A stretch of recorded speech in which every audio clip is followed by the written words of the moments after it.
Folks, this is much more than drama, bin drama, Arab drama, ole drama. Yeah. Gavana wa Nairobi, Mike Sonko, ametiwa mbaroni. Now, I don't want anybody on this channel to lose track of the real story here. Because the real story here is not the arrest of Nairobi's governor. No. The real story, which we shall attempt to unravel on the show today, is, simply put, what has changed. Because whatever it is that has changed, it is very, very major. Trust me, it is extremely major. It is earth-shaking. It is a game changer in Kenyan politics. Now, sample the following snippets of information which, when put together, tells you a very big story. A story that is much bigger than the arrest of the Nairobi governor. Number one, a senior official at the Ethics and Anti-Corruption Commission, EACC, had to be fired. Why? Because it was suspected he was feeding Sonko with information about the next move the EACC are going to make, etc., etc., giving Sonko inside information concerning the moves that were being made by prosecutors and arresting officers. Number two, the authorities went to look for Sonko in his house, found him missing. And finally, where did they catch up with him? Close to Voi, in fact outside Voi town. From where I sit, and with the information I've gathered so far, Sonko was destined for the Taveta border to cross over into Tanzania. Now, those 2 points are very, very significant. Let's start with the first one. You don't put an insider somewhere like the EACC for no good reason. The only reason, logical reason why you do that is because you anticipate a move by the EACC against you. And then the real killer, you're trying to flee the country so that you're outside the arresting authorities. Now, why would somebody want to do that? Maybe it's because Sonko already knows what is being planned against him. And he realized at some point that there was no way he was going to get out of this snare that was being prepared for him. So the only option, leave the country. Now, before we continue, let me back up a little, for the sake of the uninformed. Governor Mike Sonko and President Uhuru Kenyatta are tight. I mean, really, really tight. Before Uhuru became president, and both he and Ruto were battling the deep state at that time, Kibaki's administration, Sonko was there. You see, at that time, it had been decided by the Kibaki administration that the last people or the last team that the country needed to run for the presidency was that of Uhuru Ruto, President Uhuru Kenyatta and Deputy President William Samoei Ruto. And battling the deep state, battling the intelligence community, that is not a small matter. But Sonko was right there, at Uhuru and Ruto's side. Their friendship grew very quickly, to visiting each other's families. In the run-up to the 2017 general elections, when Sonko faced numerous roadblocks to being the Jubilee candidate for Nairobi governor, that problem was solved by one, not two, one telephone call. One telephone call and everything just went away magically. Millions of shillings that had been spent grooming the Jubilee candidate, who was supposed to be Peter Kenneth, was just flushed down the toilet.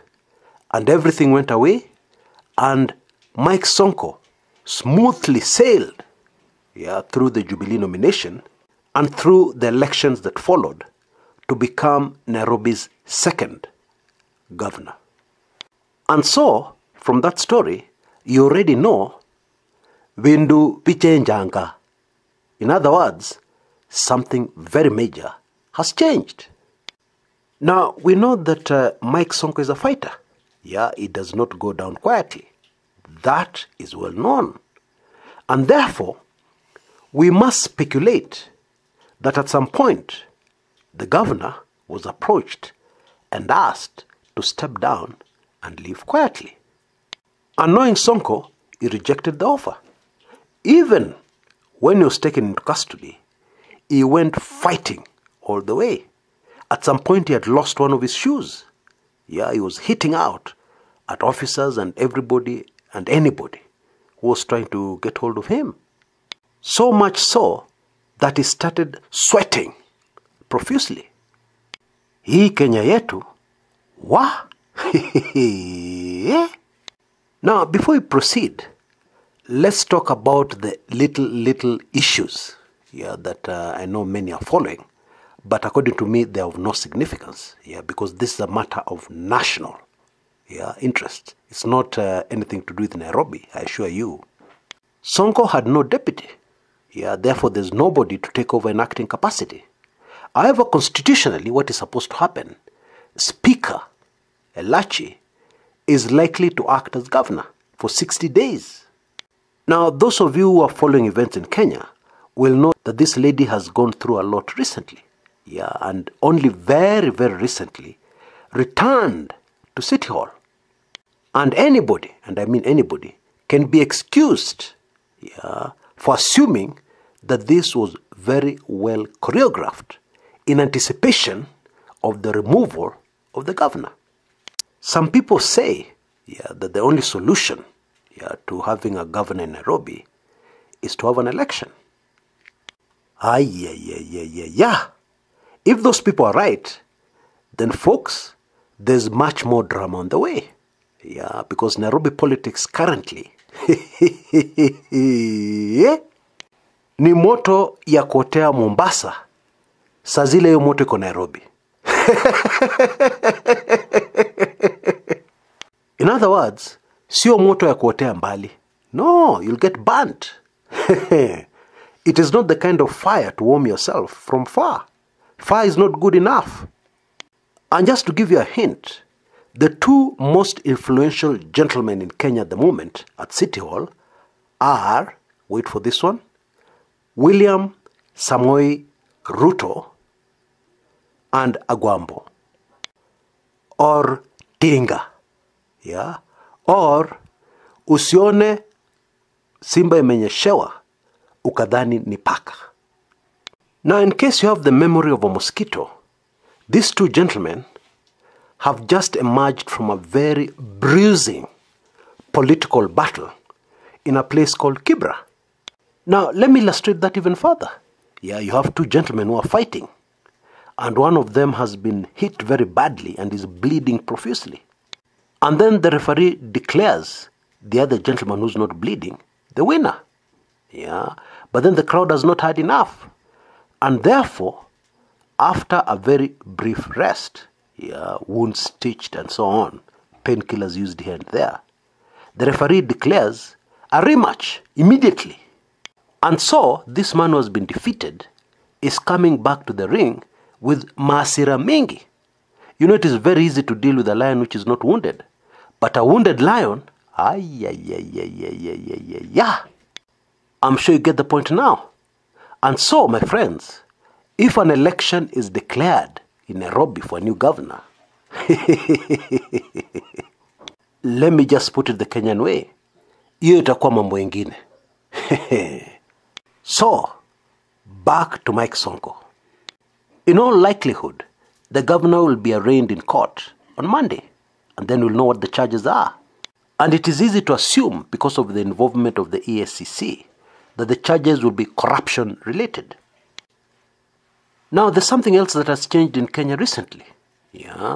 Governors are being asked to step aside, being removed from office after being charged with corruption. It has already happened twice in quick succession, and includes Baba Yao the governor of Kiambu, Ferdinand Waititu, is out. And so, predictably, Sonko is also out. But even as he's behind bars, Sonko will still not go out without a fight. What do I mean? He has some fanatical following. And so demonstrations demanding his release are more than a bit predictable. Which means the smart thing to do would be to get him arraigned in court and then freed on strict conditions. However, there's a problem. The Voi problem. I mean, if it is true he was trying to get out of the country, that will complicate that solution. Or maybe, just maybe, his fanatical following is not as large and as committed as some of us think.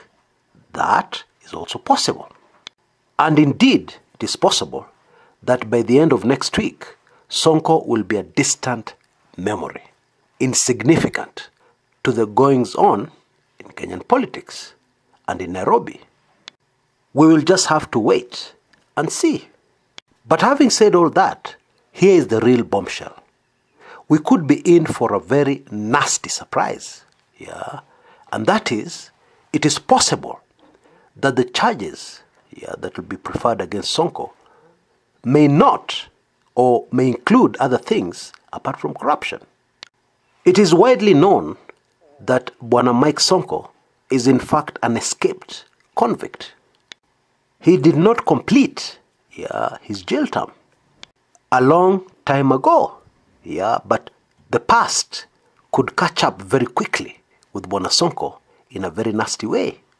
It is possible that this man, who just the other day was one of the most powerful people in the country called Kenya, could find himself going back to finish what he did not finish a long time ago, yes, but justice never forgets.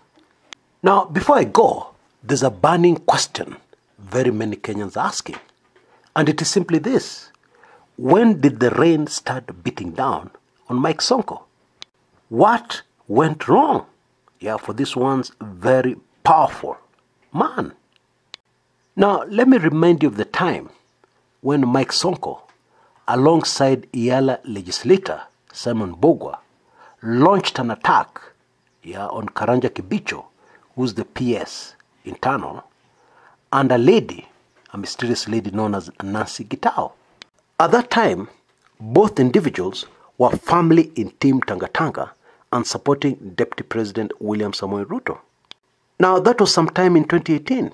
But since then, Sonko's support for the BBI has been lukewarm at best.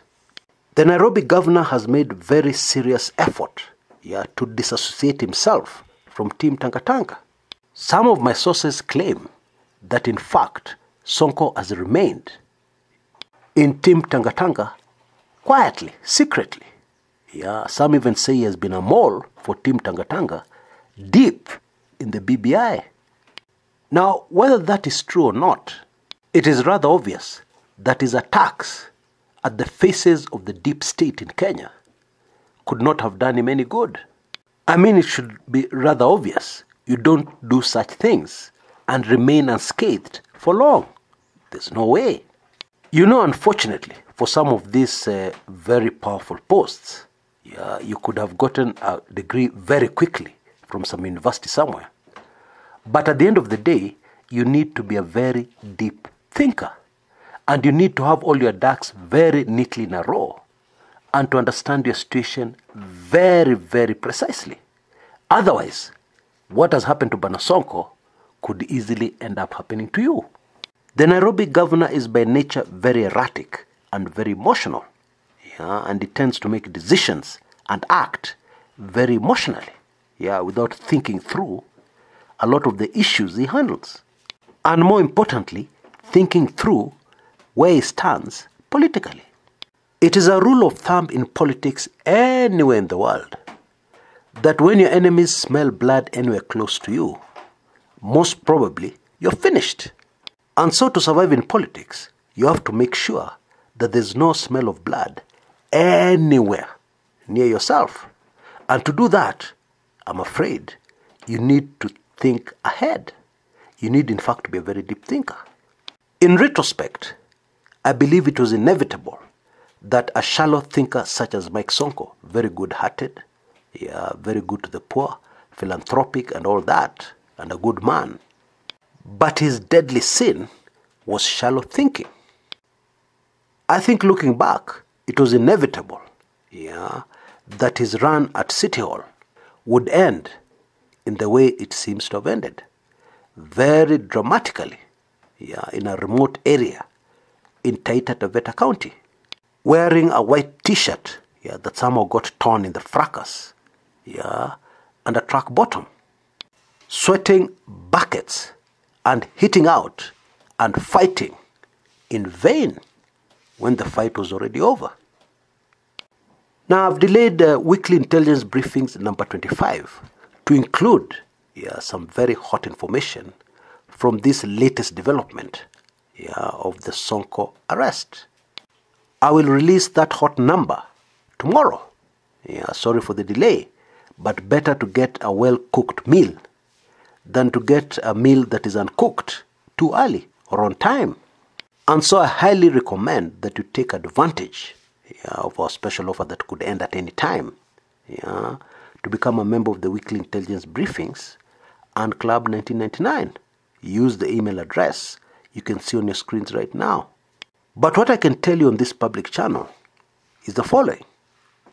If Sonko, of all people, has gone down, then we can safely say that Kenyan politics right now is a place where anybody, and I mean anybody, can go down. Until next time, this is Chris Kumekucha.